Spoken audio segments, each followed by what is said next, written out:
The energy and the creativity of the YPC group drives and energizes ASABE.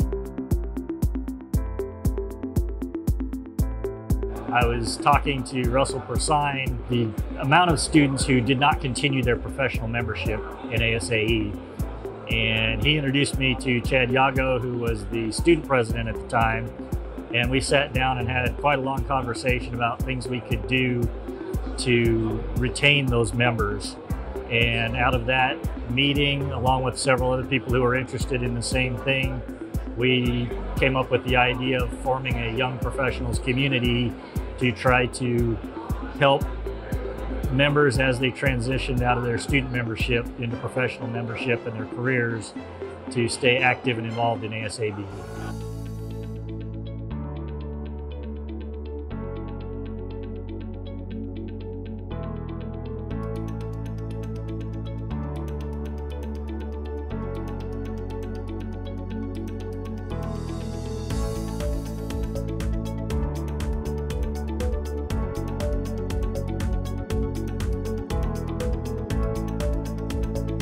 I'm just really proud that others have stepped up and really kept this going and have kind of not just kept the vision that we had when we started, but have really grown it and have changed it based on what the society has needed over the last couple decades, because that's exactly why we put this group together, was to help address some of the needs of the society, keep it healthy and vibrant.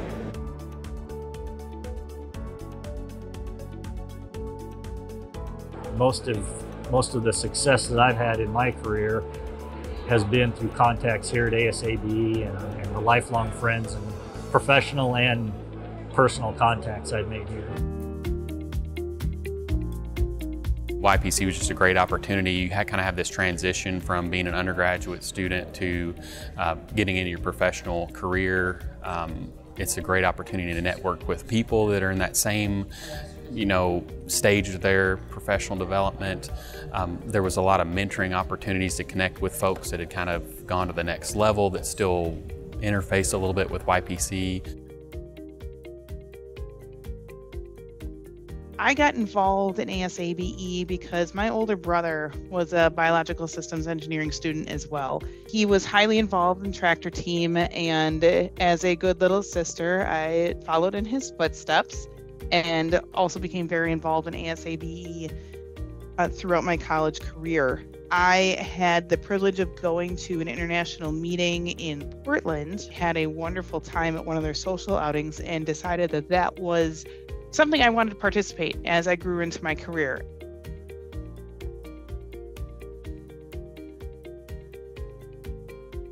Most of my term was all kinds of different fundraising activities so that we could subsidize the cost of CPDs and other things that young professionals were asking for as meeting content.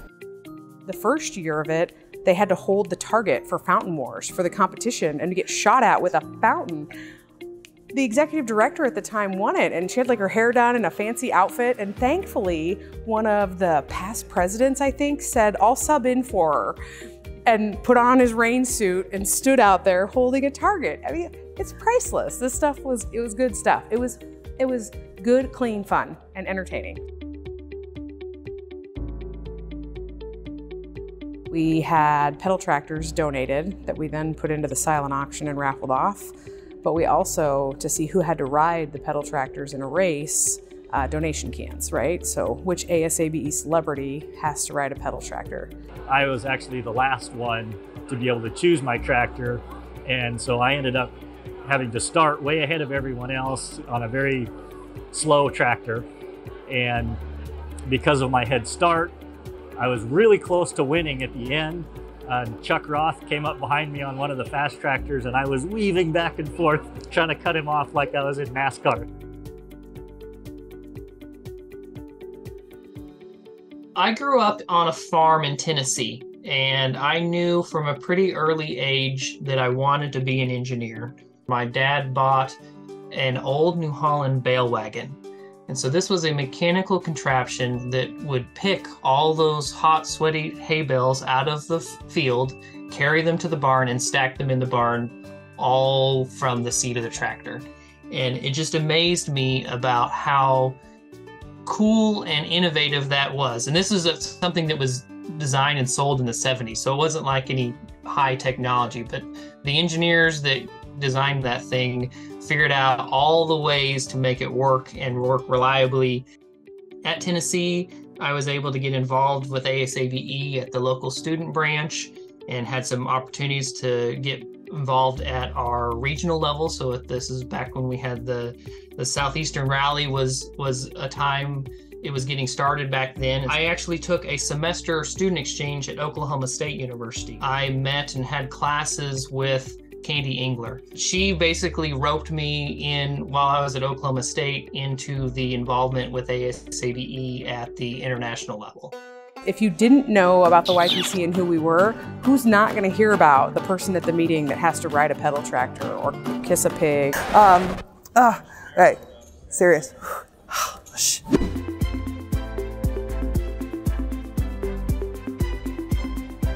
The important thing is to keep kind of passing down that leadership, right? I think that's how there was success. There's been success, is that there's been a desire to bring others in, right, and try to grow leadership and maintain that continuity. When I was really young within ASABE, somebody, and I don't remember exactly who it was, wish I did because I'd pat him on the back today, said, you know, going to these meetings and these technical sessions is really great. Good job, kudos. But the place where you're gonna make a difference and where you're gonna have lasting relationships is hanging out with people, building those memories, having those good times, and building those relationships.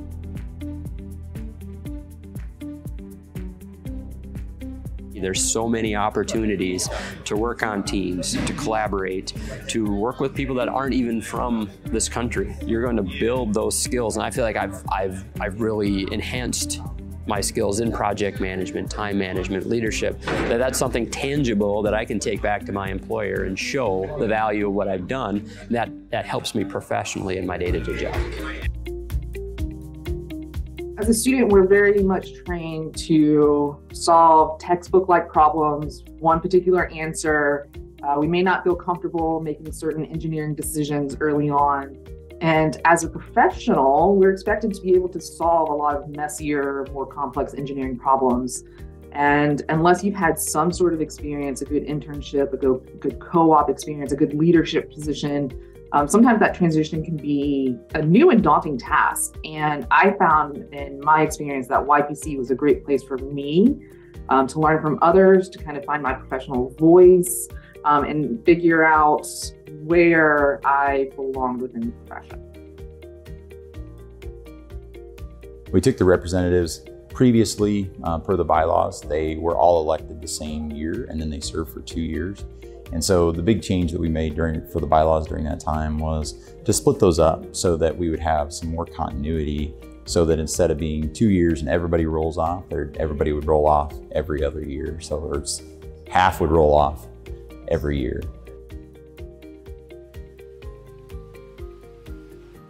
Started a local ag tour at our annual meeting. Our first one was in New Orleans. I used my connections through John Deere to get us a tour of a sugarcane farm and our sugarcane harvester manufacturing plant in Thibodaux. It was really cool. The bus was full. We sold out our tour and it was a lot of fun. Got to learn a lot. So since then we've been doing a local ag tour every year.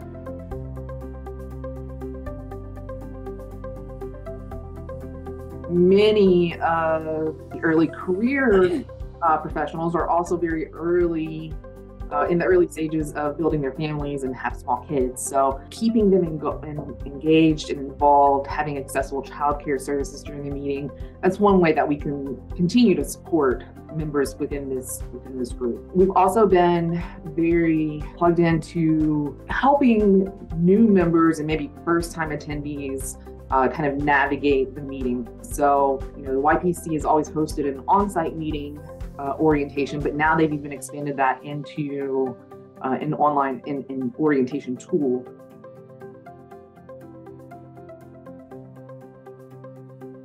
During Shane's time, he led the charge to bring in electronic voting so that we could be more inclusive of folks around the society that maybe couldn't attend AIM.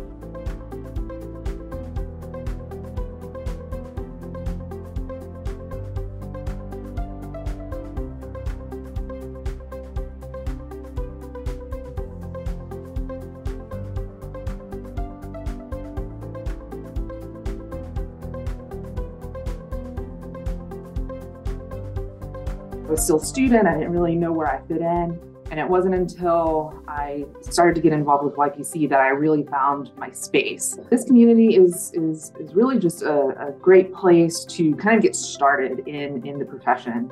This community is really the future of the society and the profession, and getting involved early can have huge impacts on anyone's professional career.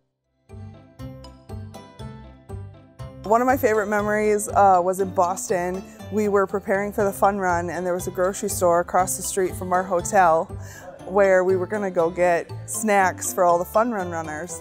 It was a lot of stuff to carry back to the hotel. So Noelle and I decided to use one of the shopping carts to take everything back to the hotel.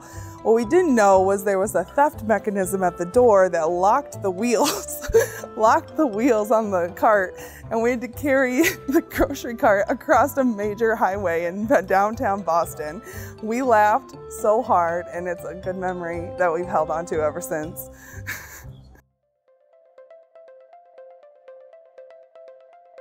Due to the pandemic, we had to quickly take our AIM programming from being in person to being virtual. And we had like 3-month turnaround to do that. So it took a lot of extra work from people to try and figure out how we're gonna make all of our in-person events virtual events. AIM went from being 4 days to being an entire week. And with all of our sessions spread out over all the days. When I came in as chair, we had just started in the pandemic. We had already had one virtual conference that we had to pivot to last minute. And so I was challenged with trying to stay connected to the entire community while being virtually separated. YPC initiated a bunch of virtual events throughout the year using what we call task forces or subcommittees, and that has kind of grown in a method that we're going to continue to use, where we will have our executive committee but also have subcommittees that general community members can join and help us plan events and outreach throughout the year.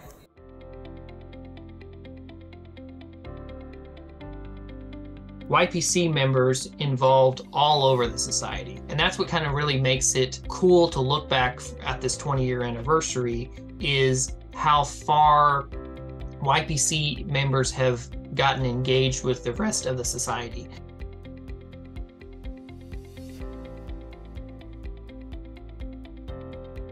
I'm the first one to go International Student Branch, YPC chair, and then end up in the president's seat. And I feel like all of my involvement has been in the membership development, the involving our younger members, and it's been great to see in my time on the board. I didn't get selected to be president without the visibility and the opportunities and the impact I had through my involvement in the YPC.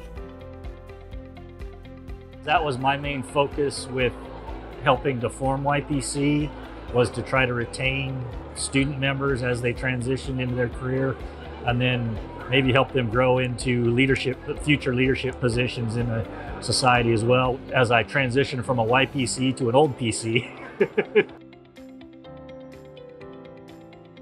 As we look ahead to the next 20 years, the YPC committee envisions a future filled with immense growth opportunities. First and foremost, YPC should foster solid international relationships with agricultural and biological engineers worldwide.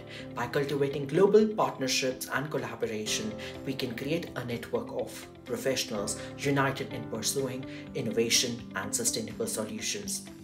We will continue to act as a forum for young professionals and students, where they can receive feedback and support from their professional network, continue their career development journey, and ultimately navigate the waters of their fledgling career in ag and bioengineering.